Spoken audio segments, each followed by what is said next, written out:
பாலும் தெளிதேனும் பாகும் பருப்பும் இவை நாளும் கடந்துனக்கு நான் தருவேன்.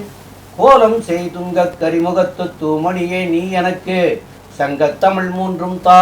ஸ்ரீ குபேரன் டிவி நேயர்களுக்கு அநேக நமஸ்காரங்கள். நாங்கள் சக்தி ஜோதிட குழுவின் சார்பாக 2022ஆம் ஆண்டு புது வருடத்தை பற்றி பேசுவதற்காக வந்திருக்கின்றோம். நாங்கள் அனைவரும் தடுப்பூசி போட்டிருக்கின்றோம். உலகத்தில் உள்ள மக்கள் அனைவரும் தடுப்பூசி போட்டுக்கொள்ள வேண்டும் என்று கேட்டுக்கொள்கிறோம்.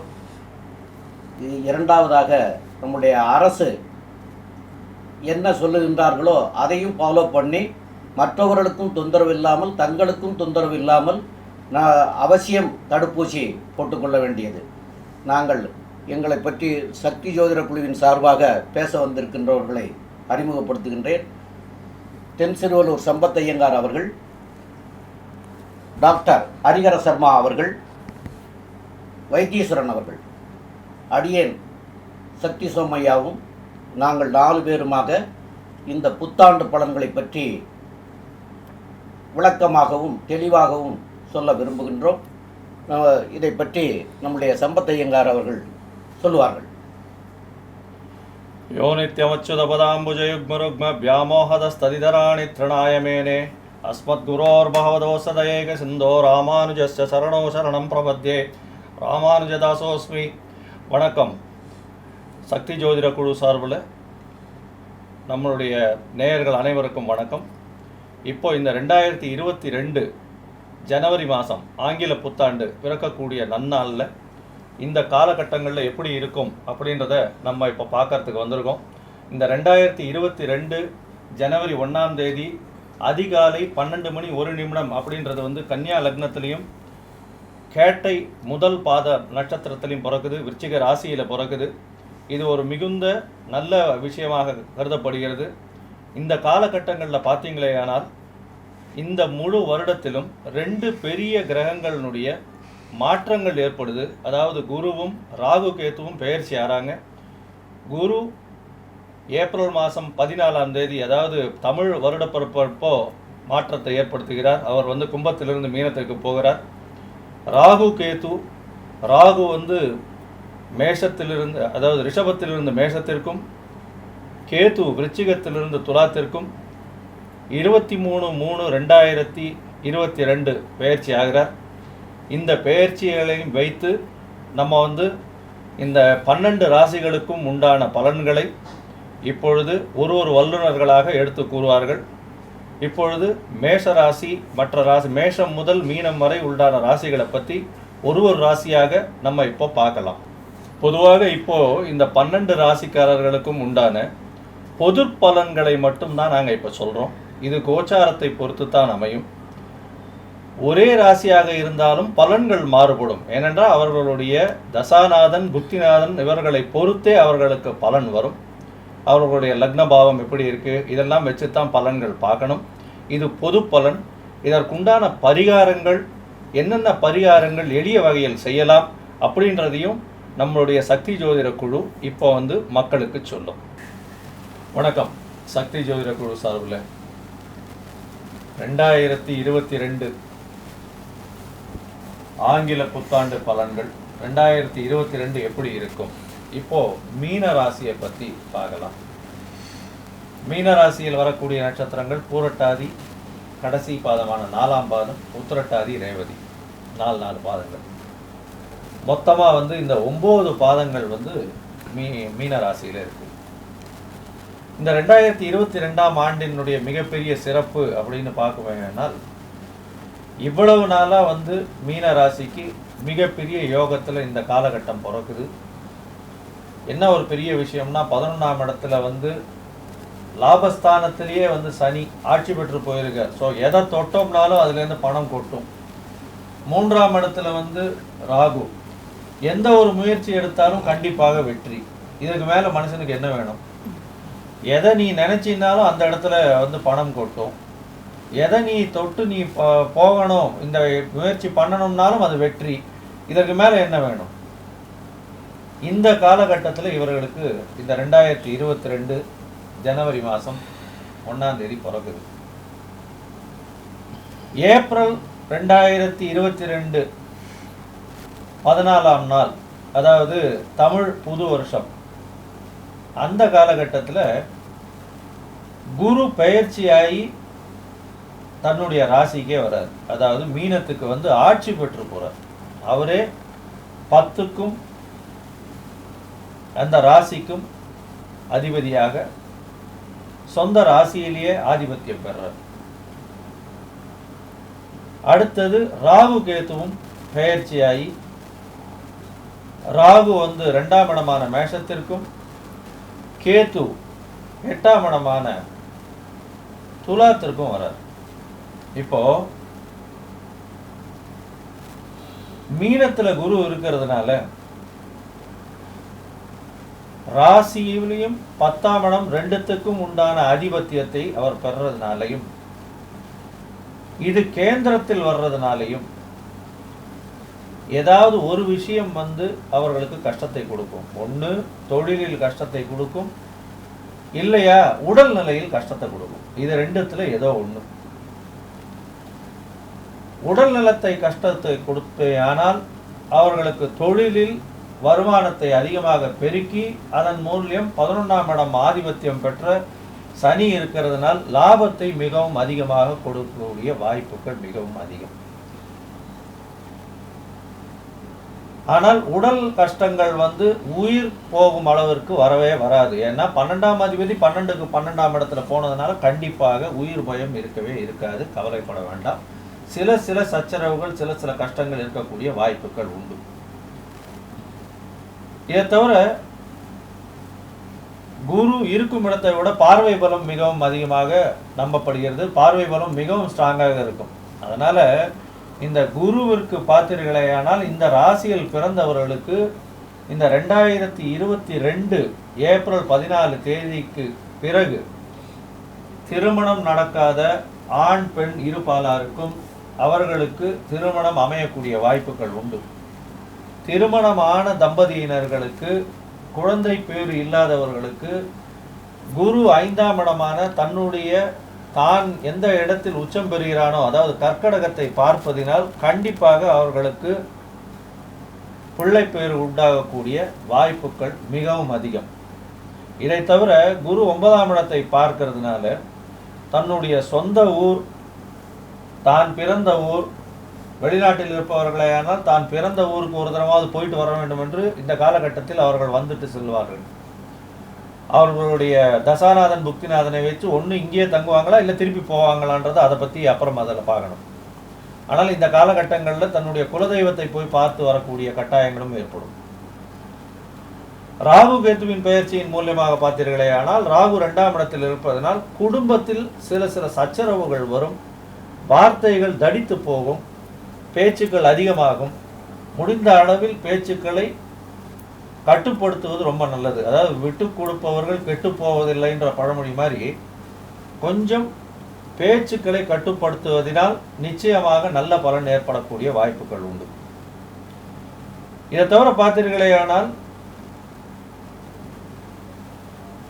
11ஆம் அதிபதி ஆட்சி பெற்று போய் இருக்கிறதுனாலையும் லாபஸ்தானம் கண்டிப்பாக மிகவும் நல்லபடியாக இருக்கும். அதுவும் இந்த மெக்கானிக்கல் சைடில் இருக்கவங்க, இந்த இது வெஹிக்கிள்ஸ் விற்கிறவங்க, இந்த மாதிரி கார், இந்த மாதிரி விஷயங்கள் விற்கிறவங்க, இவர்களுக்கெல்லாம் வந்து கண்டிப்பாக ஒரு பொற்காலமாகவே இந்த காலகட்டங்கள் அமையும். மிகப்பெரிய ப்ராஃபிட் மார்ஜின்ஸ் எல்லாமே நல்லபடியாகவே இருக்கும். அதனால் கவலைப்படவே வேண்டாம். விரயங்கள் இருக்காது, பண வரவுகள் நல்லபடியாக இருக்கும். 8ஆம் இடத்தில் போய் கேத்து இருக்கிறதுனால் திடீர் பண யோகம் வந்து சேரும் இவர்களுக்கு. 8ஆம் இடத்தில் போய் இருக்கிறதுனால திடீர் புதையல், அதுக்கப்புறம் வந்து ஷேர் மார்க்கெட் பிஸ்னஸில் வந்து அவர்களுக்கு ஒரு மிகப்பெரிய மாற்றம், ஒரு ஹைலி அனலிட்டிக்கல் ஸ்கில் அதிகமாக இருக்கக்கூடிய வாய்ப்புகள் உண்டு. இது எல்லாம் வந்து ஏப்ரல் 14ஆம் தேதி, அதாவது தமிழ் புத்தாண்டுக்கு பிறகு இவர்களுக்கு அமையக்கூடும். மேலும் இந்த ராகு கேத்துவின் பெயர்ச்சி ஆன பிறகு மீனராசிக்காரர்களுக்கு எப்படிப்பட்ட பலன்களை கொடுக்கும் அப்படின்னு நம்மளுடைய பகவதி அரியன் ஐயா கிட்ட கேட்போம். ஐயா நல்லா பிரமாதமாக சொன்னீங்க ஐயா, நல்லா இருந்துச்சு. இப்போ பொறுத்தளவுக்கு மீனத்துக்கு பொறுத்தளவுக்கு 3ஆம் இடத்துல ராகு இருக்கார். நம்மளை பொறுத்தளவுக்கு 3ஆம் இடம் அப்படின்ற பொறுத்தளவுக்கு முயற்சி ஸ்தானம் அப்படிம்போம். முயற்சி திருவினையாக்கும் அப்படின்றது நம்மளுடைய வழக்கு மொழி. யார் முயன்றாலோ முயற்சி நம்முடையது, முடிவு கடவுளுடையது. முயற்சிகள் தோற்கலாம், ஆனால் முயற்சிக்க தோற்கக்கூடாது அப்படின்றது நம்மளோட வழக்கு மொழி. அதே மாதிரி இந்த மீனராசிக்காரங்களை பொறுத்தளவுக்கு 3ஆம் இடத்துல ராகு இருக்கிறதுனால தொட்ட காரியங்கள் எல்லாமே ஜெயிக்கக்கூடிய வாய்ப்புகள். நான் சொல்கிறது எல்லாமே பெயர்ச்சிக்கு முன்னாடி, அதாகப்பட்டது ஜனவரியிலேருந்து ஏப்ரலுக்குள்ளார. அதே போல் 8ஆம் இடமான இந்த குரு பயிற்சிக்கு முன் பொறுத்தற்கு இந்த காலகட்டங்கள் அப்படின்றத பொறுத்தளவுக்கு 3ல் ராகுவும் மீனத்திற்கு 9ல் கேதுவும் இருக்கிறாங்க. இந்த பெயர்ச்சிக்கு பிறகு நல்ல காலங்கள் கண்டிப்பாக இருக்குமா? நல்ல காலங்கள் இருக்கும். ஏன் அப்படின்னு பார்த்தோம்னாக்க, மாறின பிறகு குரு தன்னுடைய சொந்த வீட்டுக்கு வராரு. சொந்த வீட்டில் ஸ்தான பலம் பெறுறாரு. ஸ்தான பலம் பெறும்பொழுது குருவுக்கு ஸ்தான பலம்ன்றது ரொம்ப முக்கியமான இதாக அப்படின்னா முக்கியமான அம்சம்.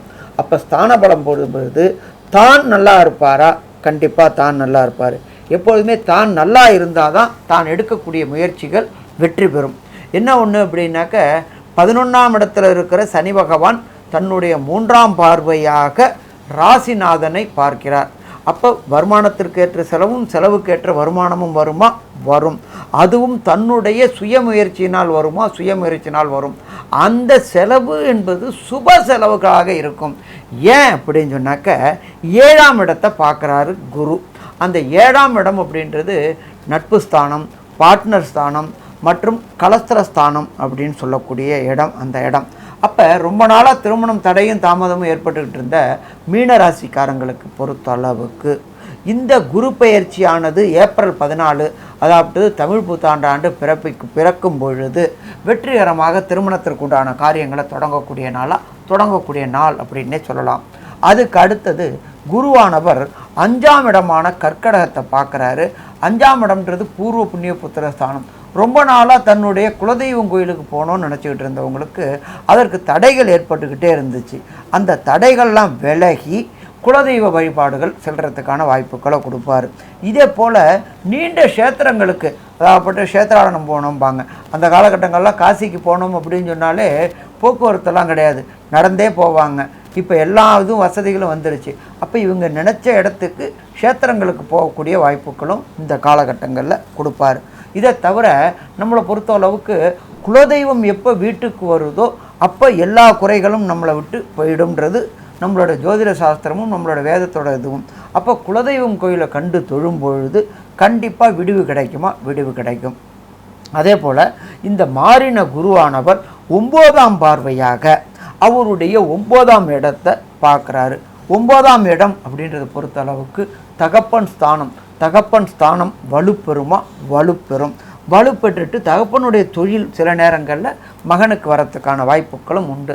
இதே போல் இந்த ஆசிரியர்கள், ஜோதிடர்கள், இவங்களுக்கு ப்ரொஃபஸர்கள், இவங்களுக்கெல்லாம் இந்த காலகட்டங்கள் அப்படின்றது மிக ஏற்றமான காலகட்டங்கள் சொல்லலாமா அப்படின்னாக்க, கண்டிப்பாக மிக ஏற்றமான காலகட்டங்கள் சொல்கிறாரு.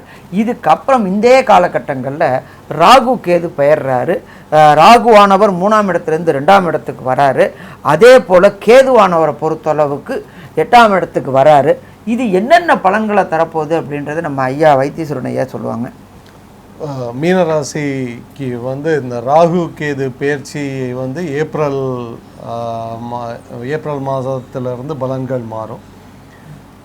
ஏப்ரலுக்கு முன்னாடி வரைக்கும் 3ஆம் இடத்துல இருக்கிற ராகு ஏப்ரல் மாதத்துக்கு மேலே 2ஆம் இடத்துக்கு ராகு வந்துடுறாரு. 8ஆம் இடத்துக்கு கேது போயிடுறாரு. இந்த 2ஆம் இடத்துக்கு வர்ற ராகு அவங்களுக்கு வாக்கில் கொஞ்சம் நிதானம் தேவை.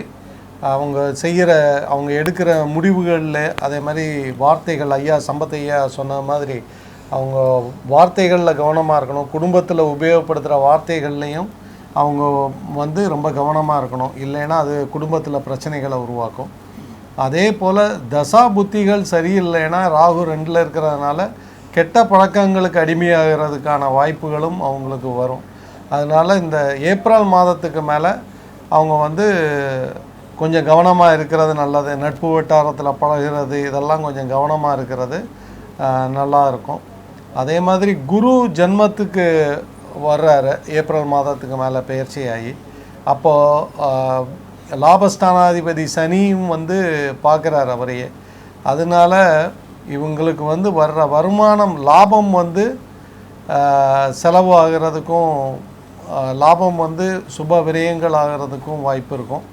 ஏன்னா அது விரயஸ்தானாதிபதியாகவும் சனி இருக்கிறதுனால அவர் வந்து வர்ற லாபம் வந்து விரயமாகிறதுக்கும் காரணமாயிடுவார். அதே இது 10ஆம் அதிபதியாகவும் குரு இருக்கிறதுனால அவர் ஜென்மத்துக்கு வர்றாரு. 10ஆம் அதிபதியாகவும் இருக்கிறதுனால தொழிலில் ஒரு இப்போது இந்த ஏப்ரல் மாதத்துக்கு மேலே தொழிலில் அவங்களுக்கு ஒரு புது தொழிலில் வேலையில் அவங்களுக்கு ஒரு புது பொறுப்பு கிடைக்கிறதுக்கு வாய்ப்பு இருக்கும். இந்த மீனராசி அன்பர்களுக்கு புதுசாக தொழிலில் இல்லை வேலையில் புதுசாக ஒரு பதவி உயர்வு ஒரு பொறுப்பு கிடைக்கிறதுக்கான வாய்ப்புகள் இருக்கும். அதே போல் மீதி இன்னும் உள்ள விஷயங்களை பற்றி சம்பத் ஐயங்கார் மொத்தமாக விளக்குவாங்க. ஐயா, அற்புதமாக சொன்னீங்க. அதாவது அரசியலில் இருக்கிறவங்களுக்கு இது ஒரு மிகப்பெரிய மாற்றங்களை ஏற்படுத்தி கொடுக்கும். ஏன் அப்படின்னா 3ஆம் இடத்தில் ராகு, ராசிக்கு 12ஆம் இடத்தில் குரு அப்படி இருக்கக்கூடிய காலகட்டங்களில் முயற்சி ஸ்தானத்தில் ராகு இருப்பதனால் கண்டிப்பாக இவர்களுக்கு மிகப்பெரிய மாற்றங்களை ஏற்படுத்தி கொடுக்கும். அதே போல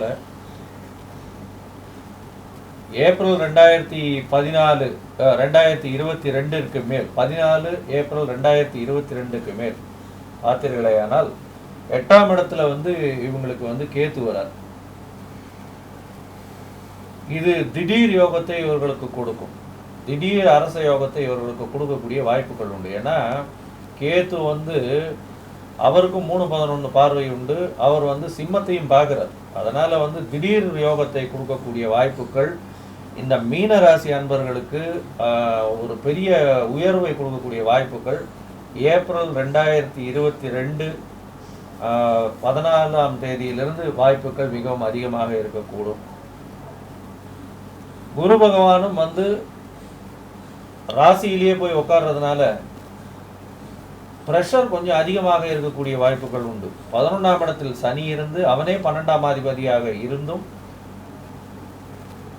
மிகுந்த ப்ரெஷர் எடுத்துக்கொள்ளக்கூடிய வேலைகளை இவர்கள் எடுத்துக்கொள்ள, அதாவது அதிகமான புதிய அதிகாரங்கள் இவர்களை வந்து சேரும்.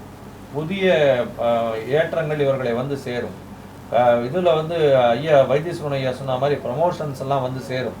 ப்ரமோஷன் வந்து சேர்றதுனால இவங்களுக்கு ப்ரெஷர் ஏறக்கூடிய வாய்ப்புகள், அக்கௌண்டபிலிட்டி அப்படின்னு சொல்லக்கூடியது, ரெஸ்பான்சிபிலிட்டின்றது இது எல்லாமே அவர்களுக்கு ஏறுறதுனால அவர்களுக்கு கண்டிப்பாக பிரச்சனைகள் ரொம்ப அதிகமாக இருக்கும். அதனால் வார்த்தைகளில் மிகவும் ஸ்ரத்தை தேவை.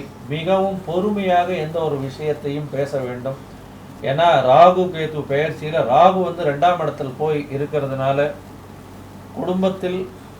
குடும்பத்திலும் சரி பொது வழிகளிலும் சரி வார்த்தைகள் பேசும்போது மிகவும் கச்சிதமாக பேசுவதற்கு பழகிக்கொள்ள வேண்டும். தவறான வார்த்தைகளை தெரிந்தோ தெரியாமலோ சொல்லுவது கூடாது. மிகவும் ஜாகிரதையாக இருக்க வேண்டியது அவசியம். இது வந்து இந்த குரு பெயர்ச்சியும் ராகு பெயர்ச்சியும் இந்த 2022ஆம் ஆண்டில் இந்த மீனராசிக்காரர்களுக்கு ஒரு நல்ல காலத்தையே கொடுக்கக்கூடியது. ஒருவேளை அவர்களுடைய தசாநாதன் புக்திநாதன் நல்லபடியாக இல்லை அப்படின்னா சில பரிகாரங்கள் செய்து அந்த சொற்ப பரிகாரங்கள் மூலம் அவர்களுக்கு நல்ல ஒரு விஷயங்கள் கிட்டுமா அப்படின்னு நம்ம ஐயா கிட்ட கேட்போம். கண்டிப்பா ஐயா. அதாவது ஜென்மகுருன்றது வந்து அவ்வளவு சிறப்பு அல்ல அப்படின்னு சொல்லியிருந்த போதிலும் கூட அவர் வந்து 10ஆம் இடத்துக்கு அதிபதி அவரே, ராசியாதிபதியும் அவரே. அப்படி இருக்கிறதுனால அதனால வந்து பெரிய விளைவுகள் இருக்காது. இருந்தாலும் ராகு வந்து வாக்குஸ்தானத்தில் வந்து இருக்கிறதுனால நீங்கள் சொன்னது மாதிரியா வாக்குனால பிரச்சனைகள் வரக்கூடிய வாய்ப்புகள்லாம் இருக்கிறது. இதெல்லாம் வராமல் இருக்கணும் அப்படிங்கிறதுக்காக வியாழக்கிழமை தோறும் தட்சிணாமூர்த்திக்கும் இந்த வாக்குஸ்தானத்தில் போய் ராகு இருக்கிற காரணத்தினால் வெள்ளிக்கிழமை அன்னைக்கு துர்க்கைக்கும் போய் தீபம் ஏற்றி வழிபடுவது, அதாவது தட்சிணாமூர்த்திக்கு வந்து நெய் தீபம் ஏற்றி வழிபடுறதும், ராகுக்கு வெள்ளிக்கிழமை அன்னைக்கு துர்க்கைக்கு போய் வழிபடக்கூடியது, அதாவது 10 to 12 இந்த ராகு கால நேரத்துல போய் வழிபடுறதுனால ஒருவேளை வந்து அவர்கள் பக்கத்துல இருக்கிற கோவிலுக்கு போக முடியலன்னா வீட்டிலேயே அந்த எலுமிச்சம் விளக்கு போடலாமா? கண்டிப்பா போடலாம் ஐயா. அதாவது கோயில்ல போய் அவங்க செய்தாங்கன்னா அதுக்கு 100% பலன், வீட்டிலே இருந்து செஞ்சாங்கன்னா 50% பலன். அதே மாதிரி எனக்கு இருக்கு அப்படின்னா என்னுடைய மனைவி போய் செஞ்சா கூட அது 50% தான், நானே போய் செய்துட்டு வந்துட்டா 100%. அது மாதிரி தான் வீட்டில் செய்யறதுக்கும் கோயிலில் செய்யறதுக்கும் உண்டான பலன். கோயிலே போய் நான் செய்தா 100 பலன். சில பேர் வந்து கோவில்ல போய் தான் செய்யணும் எலுமிச்சம்பழம் வழக்கு போடுறதுன்னு சொல்றாங்க. அதனால மக்களுக்கு வந்து தெரியப்படுத்தணும். அதாவது தெரியப்படுத்துறதுக்காக நீங்க கேட்டீங்க, தெரியப்படுத்துறதுல இதான் வழக்கு. அதாவது எனக்கு இருக்கு அப்படின்னு சொன்னா நானே போய் கோயிலில் பண்ணா 100%, என் மனைவி போய் செய்தாங்கன்னா எனக்கு 50%, அவங்க கும்பிட்டதுக்காக அவங்களுக்கு 50% ஆகிவிடும். அது மாதிரி இதை வீட்டில் இருந்து செஞ்சால் பாதி பலன் கிடைக்கும். முழுமை அடையணும்னா கோயிலுக்கே போய் செய்கிறது சிறப்பு. அதே மாதிரி தான தர்மங்கள்லாம் பண்ணணும். அப்போ தான தர்மங்கள் அப்படிங்கிறது என்னன்னு கேட்டிங்கன்னா, தட்சிணாமூர்த்திக்கு உண்டான இது இந்த ஏழை எளிய மக்களுக்கு உணவு தானங்களும், அந்த தட்சிணாமூர்த்திங்கிற ஒரு அறிவுக்கு அதிபதி. அப்போது கல்விக்காக உண்டான விரைய செலவுகள், அதாவது ஏழை எளிய குழந்தைகளுக்காக நீங்கள் செலவு பண்ணீங்கன்னா அதனால நல்ல நன்மைகளை அடையக்கூடிய வாய்ப்புகளை உங்களுக்கு தருவார்னு சொல்லி சக்தி ஜோதிட குழுவின் சார்பாக விடைபெறுகிறோம். நன்றி. ஸ்ரீ குபேரன் டிவியை பார்த்தமைக்கு நன்றிகள். மேலும் இது போன்ற தகவல்களை தெரிந்து கொள்ள ஸ்ரீ குபேரன் டிவியை சப்ஸ்கிரைப் செய்யுங்கள். மறக்காமல் பெல் ஐக்கானை கிளிக் செய்யுங்கள்.